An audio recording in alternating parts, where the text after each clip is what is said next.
Eames Demetrios, as you heard, and if I had been really smart, I would have sprayed some mirror stuff over there so you guys could watch the reflection of the show over there. So I'm sorry I didn't think ahead. Can you hear me in the back? More or less? Louder? Okay, so you guys will have sort of the Shamu the killer whale phenomenon down here. I'll spraying all over this, so I'm sorry about that. So I'm here, I'm the geographer at large for something called Chimerics there. And one of the sad things about, this tour has been really, really great, but it's actually been kind of depressing because you learn about how, you find out how little people are really taught about Chimerics there in the schools these days. It's kind of sad. So I'm going to do my part. And I thought I would start with a story that I like from Chimerics there. As I said, I'm the geographer at large, so I'm usually the one doing most of the research. And this is a woman named Ileala Meiying. It's actually a disputed likeness of her. I'm not sure she actually looked like this. And she was a woman, you probably heard her because she had a voice that was so beautiful that its beauty could not be concealed. And this was, as you would think, was pretty much a good thing on the whole. Until one day, she lived in a place called Chagri, which is, we're not sure, it's either in, it might be in what we now call Russia or what we now call China. But it was a place called Chagri, and she came back from a performance one day, and she saw the murder of a man named Li Thot. And Li Thot was very, very a noble fellow. He was killed by the Puni, who are a kind of thuggish organization, and she was the only witness to this crime. So the authorities in Chagri, they put her in sort of safekeeping, you might call it witness protection, and she was in this apartment, just sort of waiting. And then she started singing to herself. And as she started singing, then people recognized her voice because it could only be her. And the Puni came after her to kill her. So that was the first place that she was at. Then she went to the second place. And after that, the second, and then the third, and then the fifth. And it just kept happening. And by this time, the Puni, have you all heard, I know there's some lawyers in the crowd, you heard of the Bar Sinister? This is a group of undead lawyers, redundant I know, but anyway, who traveled the earth trying to get guilty people acquitted. And so they had hired the Puni, and so they brought them down, and so by now she was kind of moving around. And so what I do is this, like for example, have any been to Willow Creek in Montana? Oh. On Dove's Hall of Recent Memory? Anyway, lovely place. We have, looks a little bit like this, in fact, exactly like this. And it's a former Jin Ranglican community. And I don't know if you know the Jin Ranglicans. They were a sect of the Church of the Californian Christ. They believe, they're sort of, you probably heard of them because they're the ones that believe that C and O are the most vulgar letters of the alphabet.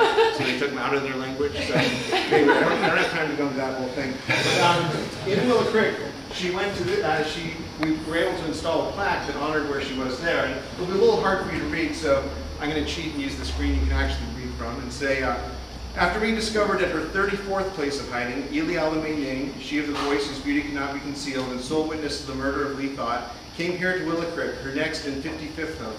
And so it goes on to explain that while she was there during the Pentecost service, she was standing in the alley next to the church, and she couldn't help but start humming along with the choir. And of course, when they heard her singing, they knew it was her. And so she had to be on the she had to flee again. And by this time, of course, the Puni had been acquitted, and so now they just wanted to kill her.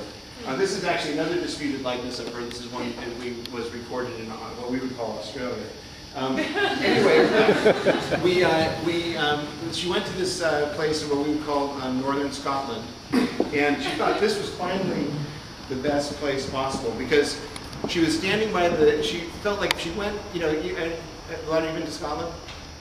The weather's not really great there. So she thought this would be perfect because then she could wait till she would start singing at the height of an incredible storm, and surely then she would be okay. So she waited for a terrible storm near what we would call North Berwick, and she started singing, but her voice was so beautiful that it calmed down the waves themselves. And a little fisherman who was trying to get back into port, because the waves were calmer, he was able to make it into port. And so, of course, he told everybody the story that they heard this voice, and because they heard the story, they knew it was her. And then the Puni came after her, and then she was on the road again. And at that point, she had to accept her fate, which was that the moment that she expressed herself, she would be a refugee again. And so it was sort of so she's a pretty fascinating person. And so we plotted some of the places she's been. We haven't installed plaques in all these places. Does anybody see the pattern here? I'll make it a little easier for you. Well, you shouldn't feel too bad because I can't see the pattern. But maybe I can help you because did you hear what I was saying? Because the first place, the second first, so 1, 1, 2, 3, 5, 8, 13. Are you right? Yes, Fibonacci, of course. So it's the numerical series that makes a spiral. So my feeling about my research in chimerics there is that if I ever attain the level of wisdom that I can see a spiral in that, then I will truly understand chimerics there. And I'm not there yet. But I have written a couple of travel guides in the process, so it's not been a total waste of time. So I'm going to tell you a little bit more about chimerics there. It comes from 2 words, chimera, which is a cognate word that means the true physicality of the planet, and an exthere, which is a shape with almost an infinity of dimensions, an infinity of sides. In fact, it's infinity minus 29. And you control those missing, there's a lot of stuff in chimerics there about trying to control those missing 29 dimensions, but we may not have time for all that. So this is what chimerics there looks like.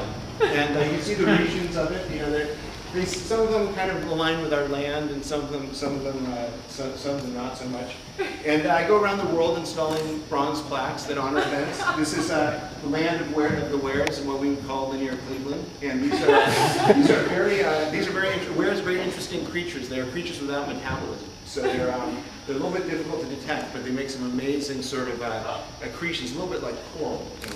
And then this is a culver blade, and you've all heard of culvers. You know, they're sort of these very nutrient-rich creatures. They're about like a little bit like an acre of aspic, but they're the lesser paralytic forest sort of fed off them. So you can, and when you get the travel guide, of course, you can go visit these places. This is a place one of the interesting things about chimerics there is that amazingly, and it's actually again one of these things that's a bit depressing, but is that you can find some sites on eBay. So we were able to buy this site for under $250 in the middle of the Great Salt Lake Desert. And did anyone study poetry in school? Yeah, I mean this crowd. Everyone. So you probably read the Willamette, which is the great Belcrestani epic, which deals with Edgar and Ben, who are the doomed teenage lovers. And this is where they were finally caught by their families out here. They're trying to make their way to what we call the Newfoundland Islands. It's a very poignant place, but we're glad that we were able to honor it. We've actually done chimerics through beer, which is very, very interesting.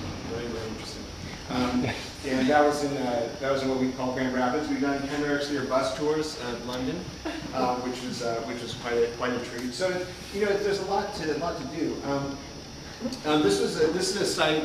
If you ever go to London, near the Kennington Tube Station in the South Bank, you can see this plaque, and it's for braganzas. And braganzas are sort of this. Sometimes you see on the buildings are called tomb shadows. It's the word of the language of the Charlotte Lar. And the Charlotte Lar were this culture that believed you shared your home with the children you didn't have by the person you didn't marry. And in fact, those children were more real than you were, which can lead to some very dodgy domestic situations. So,